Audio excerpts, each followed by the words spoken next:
Guitar बजाने का बहुत शौक है और मैं उसको अपने बेडरूम में कहीं बंद करके रखता हूँ। हाँ। तो मैं उसको प्रैक्टिस नहीं कर पाऊँगा। क्लाइंट मेरे पास आता है, बोलता है मुझे सनराइज़ देखनी है। जूइश एक्सपेंशन हुआ था, जूइश को बहुत मारा था जर्मन्स ने। नाज़ीज़ का तब रूल था। तो उन्होंने उनको चैम्बर में बंद करके उनको टॉर्चर किया था। उनको सलियों से उनकी हड्डियाँ तोड़ी थी। आपको एक्चुअली फ़ील होगा कि हड्डियों का टूटने का दर्द कैसा होता है, उसका साउंड कैसा होता है। अपना घर हर किसी का सपना होता है और ऑफ बीट टॉक्स में आज हम आपका घर कैसे बनाया जाए इसी को लेकर डिटेल में बात करने वाले हैं। और डिटेल में इतना कि आपको समझ में आ जाए कि घर बनाने के लिए आर्किटेक्ट की इंपॉर्टेंस क्या होती है। हमारे साथ में है सजल शर्मा, यंग आर्किटेक्ट, और मेरे ख्याल से जिस तरह के आइडियाज और बेसिक थॉट्स के साथ ये काम करते हैं, मुझे लगता है हमें समझना चाहिए घर बनाने के पहले किन छोटी छोटी चीजों को दिमाग में रखने की जरूरत है। सबसे पहले सजल, थैंक यू वेरी मच यहाँ पर आने के लिए। सजल, मुझे बताइए कि एक आर्किटेक्ट, फिर एक सिविल इंजीनियर और एक इंटीरियर डेकोरेटर, इन तीनों में से सबसे पहले किसके पास जाना चाहिए अगर आप घर बना रहे हैं? बेसिकली तो आर्किटेक्ट को ही करना चाहिए, कारण कि फॉर एग्जांपल मेरे बॉडी पार्ट्स है, आंखें हैं, कान है, लंग्स है, लीवर है। तो ये एक आप देखेंगे तो एक बहुत खूबसूरत तरीके से इसको ओरिएंट किया है कि सभी अपने तरीके से अच्छे से काम कर रहे हैं। अगर सोचिए आप आंखें कहीं और होती तो मुंह कहीं और होता तो उसका ओरिएंटेशन हमारी बॉडी का कितना डिस्टर्ब होता।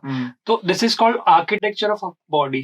फिर आता है स्ट्रक्चर, हमारी हड्डियां जिसके बदौलत हम खड़े हैं, तो वो है स्ट्रक्चर ऑफ बॉडी। फिर हमारा एस्थेटिक्स की मैंने क्या पहना है, मेरी घड़ी कैसी है, मैंने मेकअप किया है। तो this is aesthetics of our body, या हमने जो ऊपरी मेकअप किया हुआ है, दिखावा किया हुआ है, इंटीरियर हो गया। तो ये एग्जैक्टली ये इंटीरियर हो गया, बेसिक इंटीरियर हो गया। प्लस आर्किटेक्चर होता है कि कोई बिल्डिंग का कि कैसा उसकी फंक्शनैलिटी होगी, बिल्डिंग कैसी दिखेगी, या अंदर उसकी स्पेसेस कैसी होंगी, आपको कैसा फील होगा। तो ये आर्किटेक्चर तय करता है, एक आर्किटेक्ट तय करता है।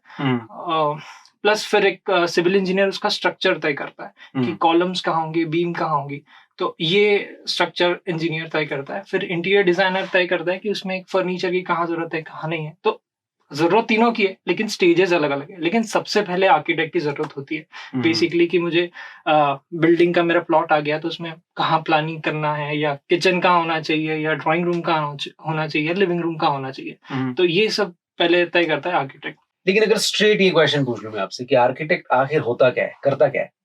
एक आर्किटेक्ट बेसिकली आर्ट और लॉजिक का एक समावेश है। आपको वो प्रोवाइड करता है जिसमें आप स्पेसेस को फील कर सकते हैं। सिंपल भाषा में बोलूँ तो सिर्फ आप किसी आर्किटेक्ट के पास जाएंगे तो आपको प्लान दे रहा है, 3D एलिवेशन दे रहा है, स्ट्रक्चर दे रहा है। पर अगर मैं फिलोसॉफिकल वे में बोलूँ तो वो आपकी लाइफस्टाइल डिजाइन करता है। ओके। और अपडेट भी कर सकता है। फॉर एग्जाम्पल जैसे मुझे गिटार बजाने का बहुत शौक है और मैं उसको अपने बेडरूम में कहीं बंद करके रखता हूँ।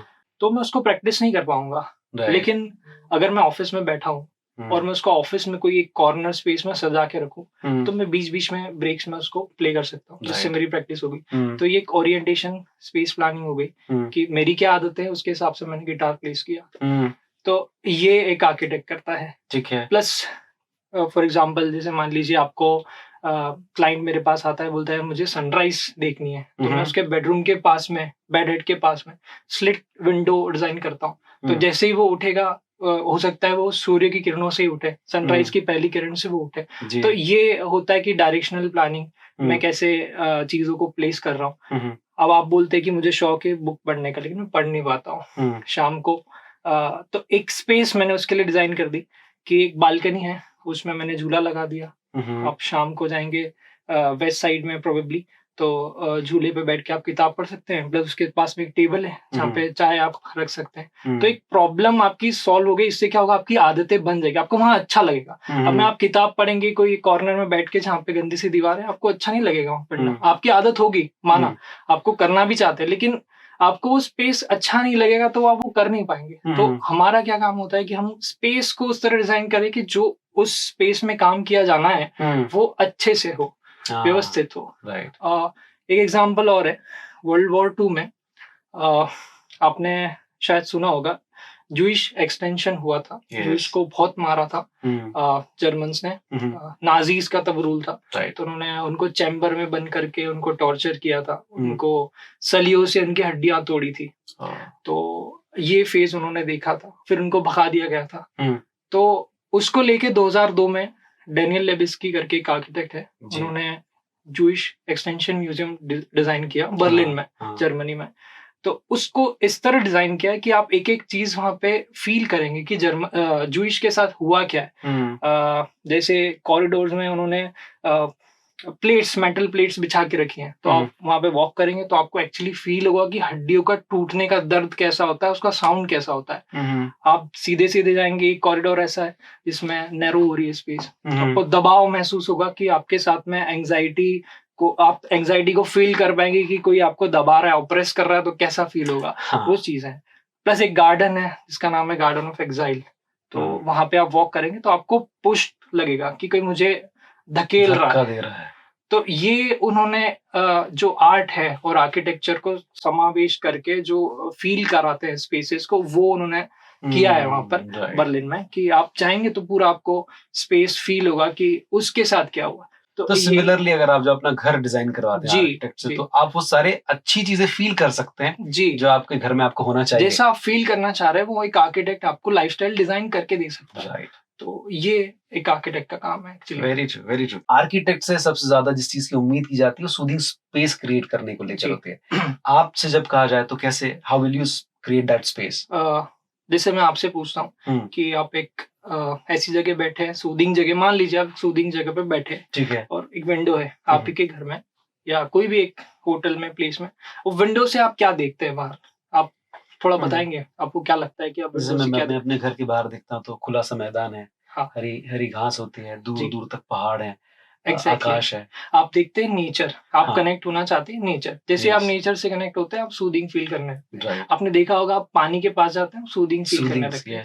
कारण क्या है? अब उसी मैच को आप देखिए, मैं आपको वहीं भी उठाता हूँ और कलर चेंज कर देता हूँ। मैं जो हरे पेड़ है उनको मैं लाल कर देता हूँ, और जो आपका पानी है उसको हरा कर देता हूँ, और आपका आसमान है उसको मैं पिंक कर देता हूँ। क्या आपको वो सूदिंग लगेगा? क्या वो डिस्टर्बिंग लगेगा? बिल्कुल नहीं लगेगा, नहीं लगेगा, डिस्टर्बिंग लगेगा। तो वैसे ही है कि नेचर के जो कलर्स है वो ऑलरेडी बैलेंस है, तो आप उनको यूज कीजिए। जो बैलेंस की जो थियरी है, कलर्स की जो थियरी है, आप उनको यूज करेंगे तो आप ऑलरेडी उस सूदिंग माहौल में जाएंगे, मतलब उस स्पेस को डिजाइन कर पाएंगे। कलर्स का मतलब सिर्फ वॉल पे पेंट कर देने से नहीं है, हर एक मटेरियल को आप उस तरह से दिखेंगे। जैसे फॉर एग्जांपल मैं एक्सपोज ब्रिक की बात कर रहा हूँ, तो उसको आप अच्छे से यूज करते हैं, कहीं पे ओरिएंट करते हैं उस जगह की, हाँ यहाँ पर प्लेस करना, तो वो उस तरह काम करेगा, आपको सूदिंग माहौल बनाएगा। एक कमरा है व्हाइट सा, उसमें अगर मैं एक प्लांटर लगा दूं तो उसका ब्यूटी इनहांस हो जाएगा, आपको अच्छा लगने लगेगा वहां पे। तो कलर्स बेसिकली कारण होते हैं। अब एक क्लाइंट आया मेरे पास में, वो बोलते हैं कि मेरी डॉटर है, उसको पिंक कलर पसंद है, तो आप पिंक कर दो। पर आप समझ नहीं रहे कि वो साइकोलॉजिकली आपके मूड को डेवलप कर रहा है, वो धीरे धीरे। एक एग्जाम्पल, अगर मैं किसी व्यक्ति को एक लाल कमरे में बंद कर दूं, 3 घंटे से ज्यादा वो रुक नहीं पाएगा, और रुकेगा भी तो उसकी आदत में फिर एग्रेशन या एंजाइटी भरने लगेगी। तो कलर्स बहुत इंपॉर्टेंट होते हैं। एक आर्टिस्ट हमेशा देखना, स्टूडियो जिसका होता है, एक आर्टिस्ट पेंटर्स जो होते हैं, वो हमेशा प्रेफर करते हैं कि व्हाइट उनका होता है, व्हाइट उनका रूम होता है, स्टूडियो उनका व्हाइट होता है। क्यों? क्या? तो ताकि इन्फ्लुएंस ना करे कोई चीज उनको, कि कलर्स इन्फ्लुएंस ना करे। मेडिटेशन रूम्स भी बेसिकली व्हाइट ही होते हैं। तो कलर्स का हमारी चीजों को बनाने में, चीजों को समझने में, फील करने में बहुत इंपॉर्टेंट रोल है, क्योंकि आंखों से ही जब जाता है, हम आंखें पहले देखते हैं हम चीजों को, फिर समझते हैं। सही बात है, वही चीज फिर दिल या दिमाग में पहुंचती है। जी, तो आंखों का और कलर्स का बहुत बड़ा रोल है कि स्पेस को कैसे हम सूदिंग बनाएं। राइट। अच्छा, एक वास्तु कंसल्टेंट और आर्किटेक्ट में क्या बेसिक डिफरेंस है? बेसिक डिफरेंस यही है कि एक वास्तु कंसल्टेंट आपको बता सकता है कि यहाँ पर ये चीज आएगी, लेकिन आर्किटेक्ट आपको वो चीज को बना कर देगा, ओरिएंट करके देगा कि आ तो जाएगी, चलो ठीक है, लेकिन मैं डिजाइन कैसे करूँ, मैथमेटिक्स कैसे लगाऊं, उसमें मैट्रिक्स कैसे लगाऊं, कि चलो किचन ही आया तो बाकी स्पेस कैसे डिजाइन होगी। तो वो आर्किटेक्ट का काम है। और देखा जाए तो आर्किटेक्ट का हिंदी में मतलब है वास्तुविद। तो ऑलरेडी हमको ये वास्तु से रिलेटेड पढ़ाई जाती है चीजें, कि कहाँ पे कैसी चीजें होना चाहिए। अब मैं आपको एक थोड़ा सा उसका बताऊंगा, रिलेशन बताऊंगा वास्तु में। ईशान कोण हम बोलते हैं नॉर्थ ईस्ट में, Yes. और हम भी वही बोलते हैं कि नॉर्थ ईस्ट में स्टडी स्पेसेस होना चाहिए। कारण क्या है, ईस्ट टू वेस्ट सन का डायरेक्शन है, टुवर्ड्स साउथ। तो ईस्ट जो लाइट है वो सबसे पहली होती है, और नॉर्थ के साथ में अगर वो जुड़ती है तो वो कॉर्नर जो है वो सॉफ्ट लाइट वाला बनता है, जो आंखों के लिए जो रोशनी वो बहुत अच्छी होती है, पॉजिटिव होती है। तो इसलिए बोला जाता है कि ईशान कोण को थोड़ा हल्का रखे, या वहां पे लाइट कलर्स करें, या आप विंडोज लगाए, तो या भगवान की आइडल स्पेस रखे, मेडिटेशन रखे, soft light, soft energy, soft sunlight आपकी बॉडी पे जा रही है, विटामिन डी बढ़ रहा है, तो ये सारी चीजें हो रही है। तो साइंटिफिकली वो छोटे छोटा आपका एक माइनर साइंस उसमें जुड़ रहा है और रिलेट कर रहा है वास्तु से। अलग अलग फेस साइड्स होते हैं जो घरों के, साउथ ईस्ट में आपका घर है या किस दिशा में आपका घर है, जी जी जी, क्या इसका बहुत इम्पैक्ट पड़ता है लाइफस्टाइल पर, हेल्थ पर? कभी पड़ता है, कभी नहीं भी पड़ता है। डायरेक्शन से ज्यादा मैं स्पेस कहाँ पे उसके लिए मैं बताऊंगा। फॉर एग्जाम्पल, अगर इंदौर में मान लीजिए कंपोजिट क्लाइमेट है, यहाँ पे गर्मी भी होती है, सर्दी भी होती है, धूप भी होती है, सॉरी बारिश भी होती है, तो ये सारी चीजें थोड़ी थोड़ी मात्रा में होती है। एक्सट्रीम क्लाइमेट अगर कंपोजिट बोलूं तो दिल्ली है, जहाँ पे सब बहुत ज्यादा होता है, ठंड भी बहुत ज्यादा होती है, गर्मी भी बहुत ज्यादा होती है। तो ऐसी स्पेसेस में हमेशा वेरेंडा प्लानिंग होती है कि एक कोर्टयार्ड हो, आसपास में सारी जगह खुली हो, ताकि हीट जब भी हो वो एग्जॉस्ट हो जाए। अब मैं शिमला की बात करता हूँ, तो मैं शिमला में अगर घर बना रहा हूँ तो मैं चाहूंगा कि साउथ की तरफ मेरा हो। तो अगर साइंटिफिकली देखूं या मैं आर्किटेक्चर वाइज देखूं तो थोड़ा सा डायरेक्शन वाइज थोड़ा अलग है, लेकिन अगर मुझे से वास्तु में देख रहा हूं तो वो 15-50 का प्लॉट है मान लो, अब बोल रहे हैं कि नहीं हमको ईस्ट साइड ही चाहिए, लेकिन अगर ईस्ट साइड में आपका वो पॉसिबल नहीं है तो वो आप उसमें मेहनत भी मत करिए, ट्राई करिए कि मैक्सिमम वास्तु की जो चीजें है वो मैं उसमें प्लेस कर पाऊँ। नहीं हो पा रही है तो ठीक है, इट्स ओके, पर मैक्सिमम चीजें मैं प्लेस कर पाऊँ। वास्तु इम्पोर्टेंट है, बहुत इम्पोर्टेंट है, लेकिन इसका मतलब ये डायरेक्शन नहीं है, हाँ डायरेक्शन से ज्यादा इम्पोर्टेंट वास्तु है। बिल्कुल राइट। अगर पूछा जाए कि एक आर्किटेक्ट को हायर करने की कॉस्टिंग क्या होती है? डिपेंड करता है कि आप किसके पास जा रहे हैं। अभी बहुत सारे ऐसे आर्किटेक्ट है जो अपना ब्रांड लेके बैठे हैं, तो अगर आप उनके पास, आपके पास बहुत पैसा है, आपको बिल्कुल कोई कमी नहीं है, तो बिल्कुल आप जाइए, वो आपको बहुत अच्छा घर बना के देंगे, बहुत अच्छा बिल्डिंग बना के डिजाइन करके देंगे। ये मैं इसीलिए पूछ रहा हूँ आपसे क्योंकि लोगों को लगता है कि आर्किटेक्ट हायर करना महंगा काम है बहुत।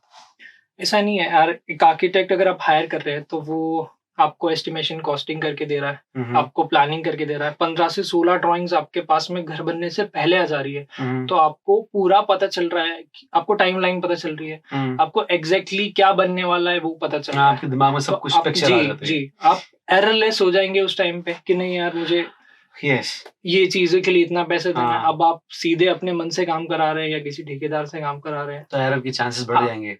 ऐसा नहीं बोल रहा हूँ ठेकेदार गलत, अगर वो बहुत एक्सपीरियंस है तो हो सकता है वो भी डिजाइन कर दे, पर फिर भी मैं जनरली बता रहा हूँ कि ऐसा होता है कि आप उससे करा रहे तो माल आपका वेस्ट हो सकता है, मटेरियल बहुत सारा वेस्ट हो सकता है, और एक आर्किटेक्ट आपको ये सारी चीजें करके दे रहा है, आपके हिसाब से आपको स्पेस प्लानिंग करके दे रहा है, जो बहुत जरूरी है। एस्टिमेशन कॉस्टिंग हो गया, टाइम की वैल्यू की इस टाइम पे खत्म कर दूंगा, तो उससे आपका पैसा बच रहा है। अब ये सोचिए, तो छोटे से एक अमाउंट का एक बहुत ज्यादा फीस नहीं होती मेरी, बेसिकली जो स्टार्टिंग फीस होती है 2-3% आई थिंक लेते हैं, वैसे ही कुछ फीस रहती है आर्किटेक्ट की, अलग अलग होती है, तो फिर भी बहुत ज्यादा नहीं होती है, वो हमको दिखती है लेकिन वो जस्टिफाइड होती है इन सब चीजों में, आपका समय बच रहा है, ये सब चीजें बच रही है, तो ऑलरेडी एक आर्किटेक्ट को काम हायर करना आई थिंक महंगा नहीं है उसके लिए। ग्रेट। तो अगर आप घर और अच्छे घर का अंतर समझ पाए हैं, अगर आपको सिर्फ घर बनाना है तो आपको आर्किटेक्ट की जरूरत नहीं है, लेकिन अगर आपको अच्छा खूबसूरत घर बनाना है जहां पर रहकर आपको मजा आए, आपको आपके घर वालों के साथ समय बिताने में खुशी महसूस हो, तो आर्किटेक्ट बहुत जरूरी है। थैंक यू वेरी मच हमारे साथ यहाँ पर आके इतनी सारी इन्फॉर्मेशन शेयर करने के लिए। Thanks a lot.